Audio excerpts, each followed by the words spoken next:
Hello, my name is Kasia Avery, and today I'd love you to join me in creating one of the projects from my new book, Creative Wanderlust. Creative Wanderlust is all about expressing your creativity through the most engaging and fulfilling form of art that I know of, and that is art journaling. But today I would like to take one of the projects from this book a little bit further. So we're going to be using slightly larger substrate. You could do it on a big sheet of paper or on a canvas. You can have your substrate on an easel or at a table, or even work on the floor, whatever suits you. But since you clicked the play button on this video, I would really love you to do this project with me, because if you're like me, maybe you believe there is a bigger reason behind why you chose this video, right? Maybe this is the catalyst that your creativity really needs right now. So please join me for this project, and then let's commit that you're gonna do it with me, okay? At some point, maybe today, maybe tomorrow. Yeah, that would be good. So the project that I would like us to do today together will be the one that comes from Growing Your Own Flower Garden chapter, which I know is loved by many of the people who read the book. This is on page 92. And this chapter is all about how we should stop comparing ourselves and try and appreciate the unique things about our personalities. Just like in the flower garden, where there's lots of different plants, they don't compete, right? They just thrive and they do their best in the conditions that they are given. And we can appreciate each different flower, each different plant, and there is something unique about them. So just in our art, just as in our art world, I think, there is space for different styles and different expressions, and comparison is kind of pointless, because what we do is we truly, if we're doing it right, we truly express and what's our voice. So that's what should be celebrated. I feel like our art is like a diary entry, so how could you compare diary entries? It just makes no sense, right? So this chapter, the step by step, and I will be reading literally through these steps and I will be following them, but I will be adding different things to that. So I will be working with a real bunch of flowers, but you could also use a reference photo or a bunch of flowers. But I also want you to know that you don't have to literally paint what you see, whether that's in a picture or in reality. You can just use it as reference, right, to inform your shapes and your lines, but please feel as free as you can, because like for me right now it's really hard to get colorful flowers because we're in winter, so they kind of tone down, and I would love to paint a picture which is more like this, so there's all sorts of colors. These flowers aren't available to me right now, so I will use this bunch to kind of understand how flowers basically are, and the shapes of leaves and the petals, but I will add my own colors. So please feel free to do that as well, or choose a picture that resonates with you. But in general, this project is really abstract, so this is not realistic. We're just creating a feeling, right? We're trying to convey a feeling more than an actual object. So in my opinion, this kind of process can be really freeing and it's perfect for loosening up. And in fact, that's what we're going to do first. I'm going to grab a few very random pieces of paper. I'm going to place them on my table, and then I'm going to grab a few different supplies, like a piece of charcoal, like a pastel, and I'm going to make a few very loose sketches of this bunch of flowers, just to loosen up and just to study the shapes and get going basically. So I have a paper bag and a paper envelope, and I just opened them up, and these are obviously, that's scrap, right? But I think there is beauty in using papers like this, which otherwise would get thrown away. You get a feeling of looseness, and you kind of more relaxed, because there isn't anything precious about them. So I just have an oil pastel that I am using to sketch my first bunch, and I'm trying to do it very loosely just to get a feel of composition. And I really recommend that you use some scrap paper for your studies and your first sketches, just to let go of that need of perfectionism. And I'm gonna grab a darker one now. I have here a scroll stick, which is Molotov big Molotov oil pastel, wax pastel. It's very soft. It makes incredibly bold marks. But for a loosening up sketch, that's a really, really good tool because you can't control it much. So I get to play with different shapes of vases. You know, remember, it doesn't have to be exactly what you have in front of you. Your reference picture is just a reference picture.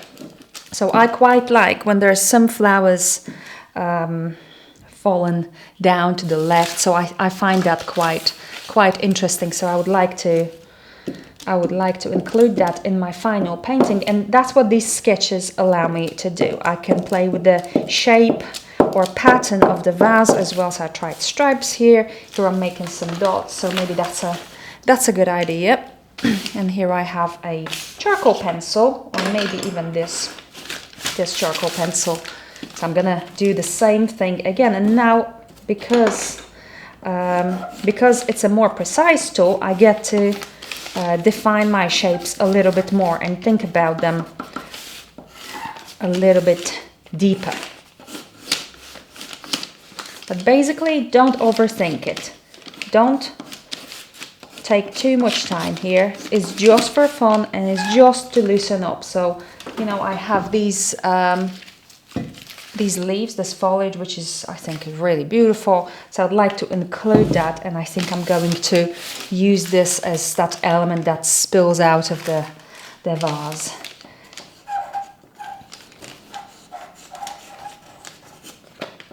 You could do this study in an art journal or in a sketchbook, and obviously you then get to keep it for future reference.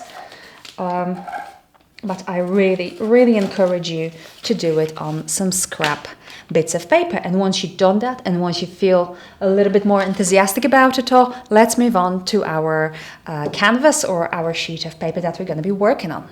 So I'm going to start with a sketch. I'm using a pastel pencil. Charcoal pencil is similar, but any pencil really could work. Ideally, don't use a water-soluble pencil, so like a Neocolor pencil is not ideal here. But I am holding my pencil like this, not like as if I would be writing, but more flat to the page. So that gives me a looser and a little paler sketch, so maybe you don't see it very well on this video. But yeah, it's very, very, very loose. So I'm including tulips, which aren't in my bunch, but that's what I'm talking about. You don't really need to paint what you actually have. It's all about inspiration and finding the shapes and the composition, most of all, that works for you. So I'm going to include quite a lot of foliage, because I like when there is contrast, because I know I'm going to be using pinks, and pink and green, they just look beautiful together. And my vase will probably have some spots on it, I don't know, and add a little bit of a table behind it, which always makes it feel a little bit more real. And the first thing now we're going to do, we're going to apply our initial color. So I am following the colors as they are in my project in the book. So grab one color of acrylic paint and squeeze some out on your palette. Mix a third of it with some white. I'm going for Naphthol Red to create a soft pink tint. So that's what I'm going to do.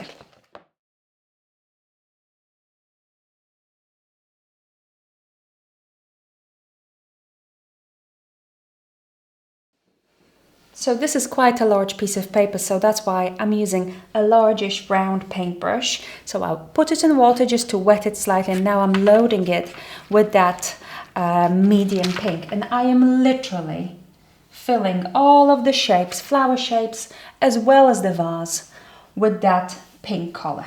So don't worry if you don't want your vase to be that color ultimately. It's gonna get covered up, but it will give your whole painting a little bit of a undertone, and I find that really appealing because it makes all the colors of all the elements of the painting come together and you know, kind of relate to each other and be consistent. So that's what we're doing now.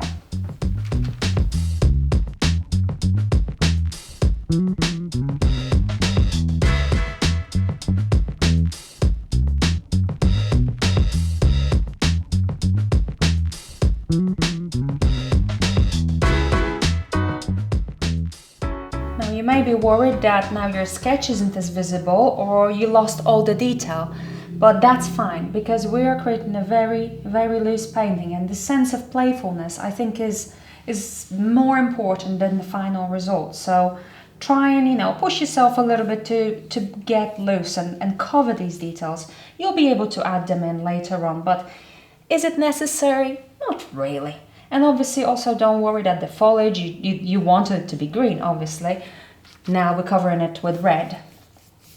So don't worry about that, that's gonna all get sorted. Now imagine a source of light. Where is your light coming from? That's the only realistic thing we need to worry about here. So let's say my light is coming from, you know, the direction where I'm standing.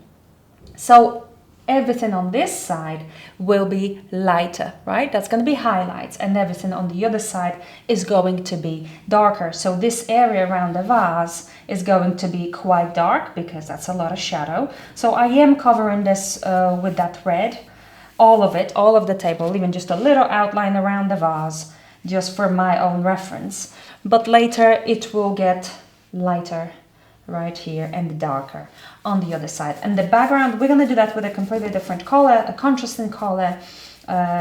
So we are leaving it white right now. Okay, and now let me read you step 4. Now, as you can see, I'm painting quite loosely and quite quickly. You may be thinking I'm rushing, but the only reason I'm rushing here is because I would like this to be loose. And if you give yourself like a time limit, then it's easier to let go of that perfectionism, and I think it's more exciting. It can be more energizing. So that's why I would love you to work faster.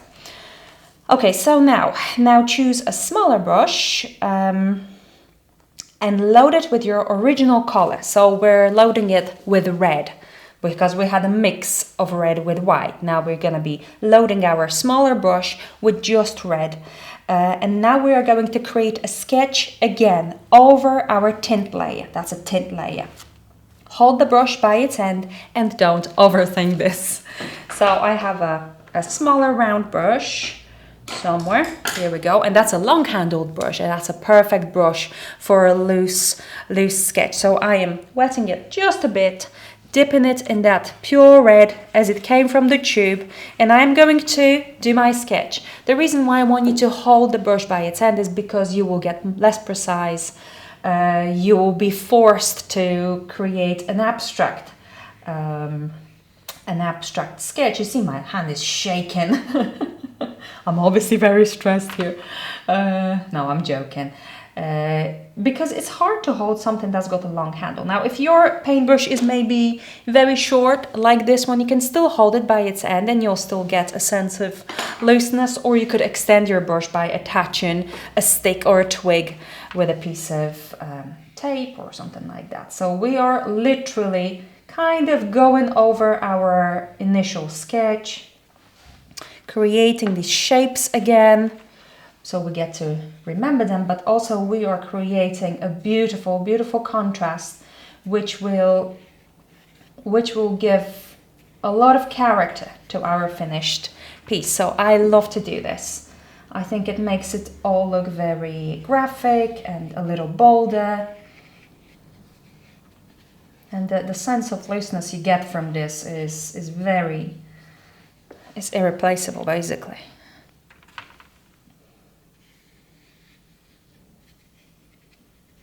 If you're struggling at this stage and you're thinking, well, this is not the flower I planned, or what was it that was supposed to be here, please just don't. Just let go of all of that need to control that outcome so closely, you know. Just paint another flower. Just think what else you'd like to add here, what sort of shapes of petals at this stage. I'm going to be honest with you, I don't look at my original bunch of flowers a whole lot. I use it for the initial sketch to understand the composition, and that's about it. And I'm going to be adventurous here. I'm gonna, create that pattern already a little bit. Just some marks so we know where we're going. All right, next step. That's gonna be step number 5. Using the same brush, so a smaller brush right now, yeah, and some green acrylic paint, start filling in the leaves and stems. So this needs a moment to dry just a little bit, so the top layer, the surface of that, our red sketch, at least stays in place when we're adding our green. I mean, you don't have to wait and you'll start blending colors, but it may not be the look that we're going for here, so I would just give it a moment to dry. And I'm going to mix some green right now. I have phthalo green. It's a blue shade, but that's fine. I'm gonna mix it with a little bit of white, and I also have green gold. All of my paints are mostly golden, but any brand of paint is absolutely good enough. But I would recommend using paints that are heavy body, so they are buttery and thick, because it allows you to get more texture, and this is what this project is about, is the texture and the layers. I have 2 different shades of green, one lighter, more gold, and one a little darker. You can use them straight from the tube, or you can mix them with a little bit of white, or a bit of black, or a bit of burnt umber, whatever you want. And we're literally filling the shapes in, so we are not covering our red outline. We are filling in, basically coloring in. In some places I'm lacking the outline for a foliage, so I'm just adding some little shapes. But this straight away can help you add a lot of definition, and you'll get a nice contrast here. Now I'm not holding my brush by its end, though you could, to get even more loose. It's up to you. I'm working on stems as well a little bit, though my red is not quite as dry as I would like it to be. So I may leave it for a little later, just to get a little bit more pure color rather than a blend. But I can definitely work on these leaves, and you see how contrasting this red is with green, and I love that. In this style of painting, I like contrast. Sometimes you want to be careful with contrast, and you want to add it at the end, so you don't want a painting to be too overwhelming when it comes to colors. But in this style with flowers, I really enjoy contrast. So looking at your color wheel, you could be choosing colors that are on the opposite sides of the color wheel. And as long as you let your paint dry between layers, you will not create any mud, and the colors will just bounce off each other, shout at each other a little bit. But it can create a very joyful and energizing painting, which I think, sometimes that's all we need, right? So this red is getting a little drier. Now I am working on watercolor paper, because I didn't mention that. And watercolor paper, hot cold pressed watercolor paper that I have here, has got a little bit of texture, which is fine, but you really want to make sure you rubbing that paint into the texture so you don't see any white, right? So if you find it hard and you see a lot of white and the paint doesn't look smooth, then just dip it in water and water it down a little bit, and that should help with everything.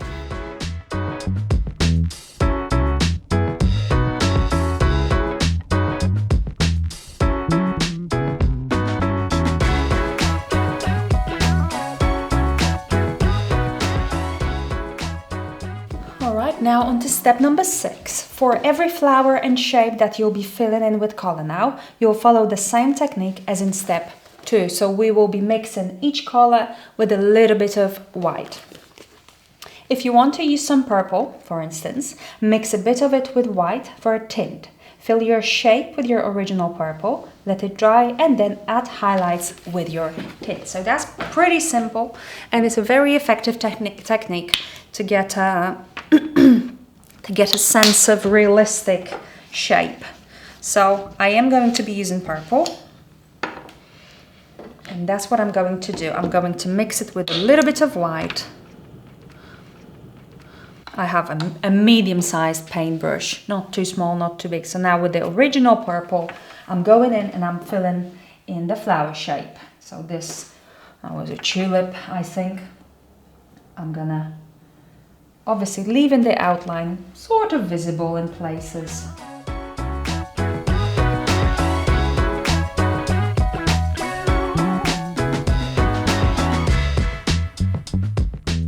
now while I wait for this purple to dry, I'll be adding different colors to different flowers, but I will be following the same technique in a minute. So we mix every color with a little bit of white, and we'll be adding it as highlights.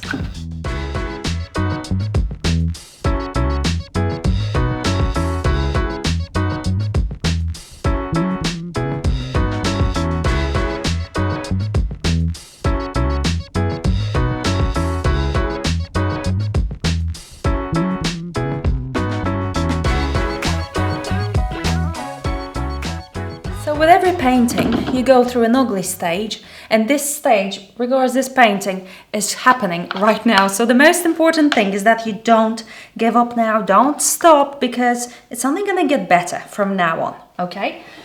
This is now almost completely dry, so now I am able to add highlights. So I've mixed this purple with a little bit of white, and remember the light is coming from here, so I am adding a bit of white to where I think the light would come. Now, having a real bunch of flowers could be very helpful now, you know, to help you understand the way light hits the flower, but it's not necessary. And actually for this, I'm going to use quite a big paintbrush, because I find that if these highlights are very precise, then it starts to look like I'm trying so hard, which obviously I'm not.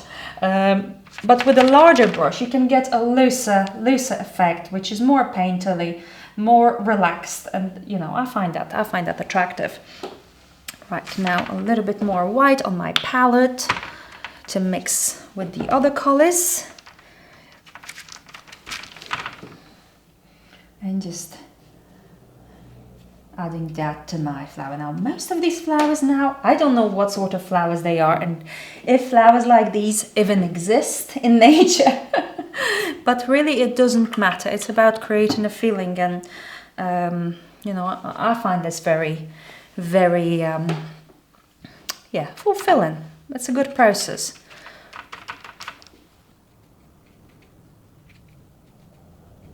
You don't need to be blending in. You could be blending these colors in with a clean paintbrush. You just go over the place where two colors meet and kind of with rounded motion blend them together. But I don't like to do that in this kind of process, because I think it takes away from the abstract look. So I'm avoiding it, but it's your choice and your call, obviously. Right, so now what else do I have here? I have this yellow, which is quite wild. So I want to do these highlights quite well.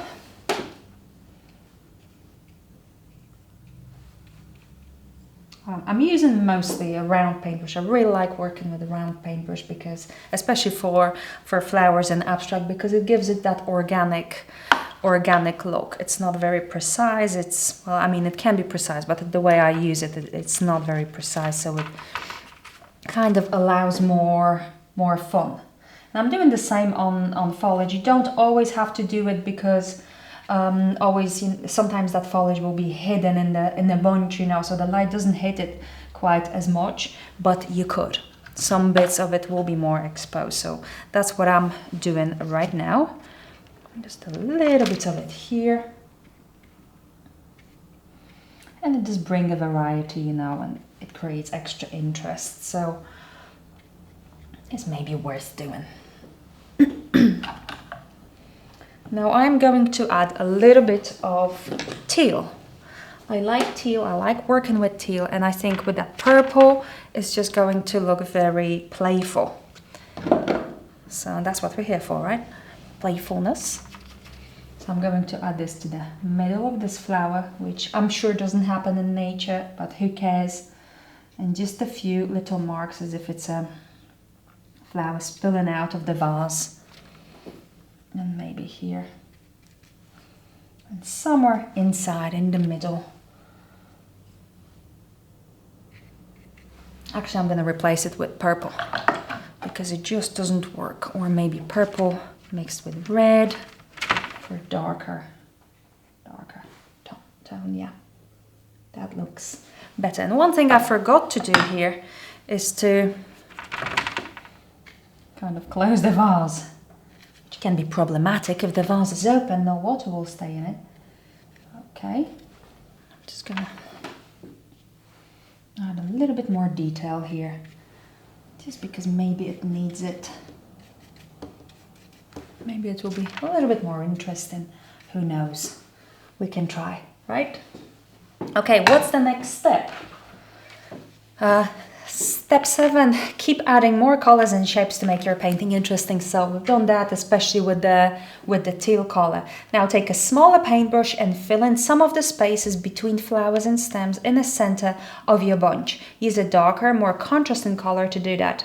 So I went for a mix of cerulean blue deep with burnt umber. You can get a little more precise and patient here. You get a chance to define the shapes a bit better and cover up whatever doesn't seem right. And I do like to take my time here, but not this time. I'm thinking let's just do it a bit looser. So I have cerulean blue and burnt umber. That's my favorite dark blue. If you have these two colors, cerulean blue deep and burnt umber, mix them together, more blue than burnt umber, and I'm afraid you're gonna fall in love because it's a beautiful, beautiful color. So I have a smaller paintbrush,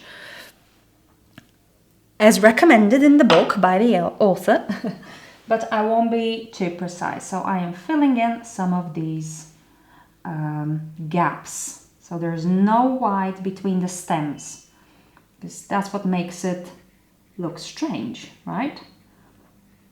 We're going to be working on the background in a minute.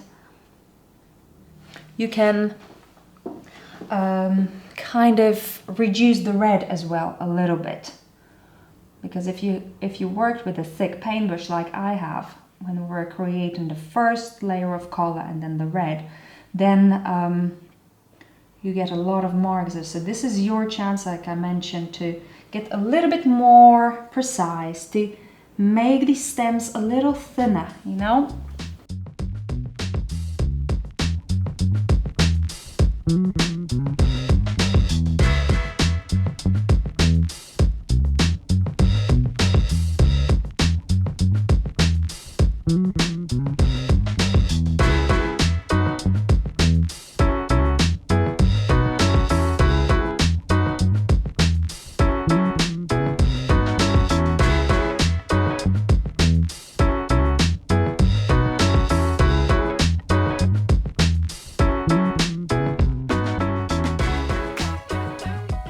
So now the color that you use to fill in the gaps between flowers, you can add white to it, or white and maybe burnt umber, or white and a little bit of black to tone it down, and use it for your background. So that's what I'm going to do. So I have this cerulean blue with burnt umber. That's my mix already.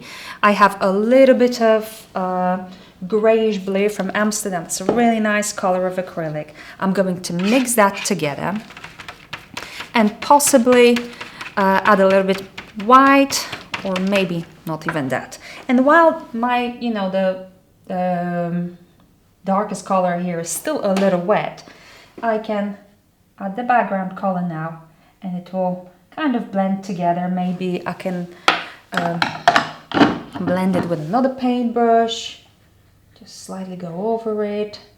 It's a dirty paintbrush, but it really doesn't matter. So they connect, and just keep on filling the background. That's a really pleasant task. I like doing it. I find round paintbrush, once again, the best tool for it. And once again, you get to define your shapes a little bit more, make them sometimes smaller, cover something up that you particularly don't like, though I would encourage you to love everything about your painting, and just fill in the whole background.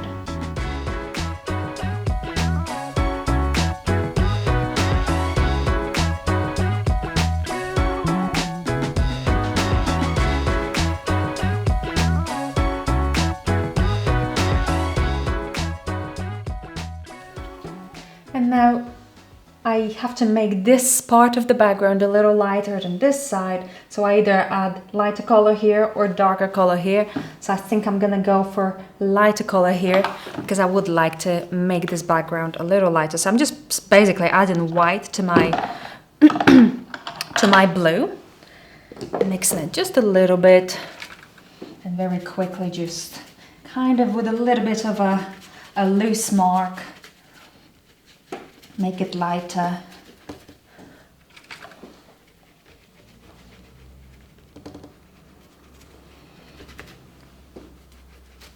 And I think that will be totally good enough. Now I'm using that light color for the vase. I'm gonna fill it with color. I want it to be blue as well. So I'm doing the same thing.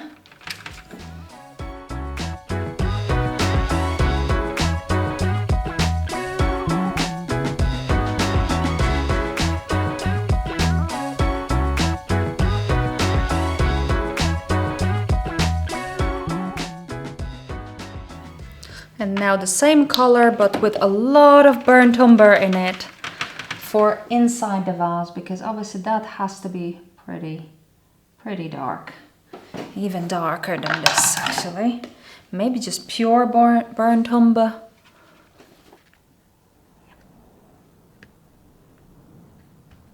And I think to contrast it all, I'm going to make the table yellow.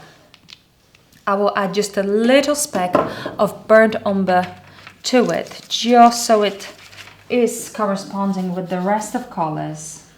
But besides that, nothing else is going to happen here. Maybe a little bit more burnt umber for this side of the table, where it should be pretty dark actually.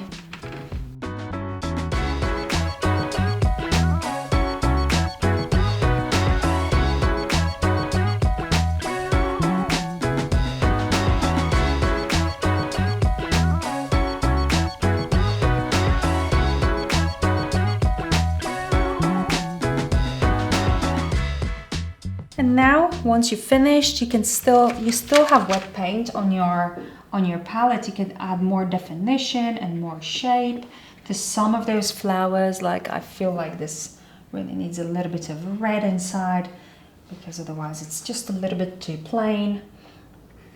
Maybe this petal could be more rounded.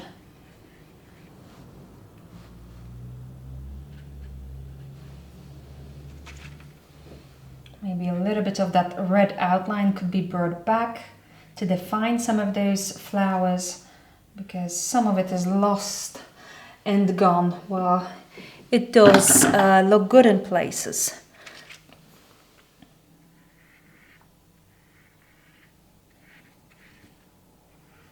And you could work on it for as long as you wish. And obviously sometimes it's easy to overwork a piece, but you know, you're done with it when you feel like you're done with it, and then all you need to do is to peel the tape off.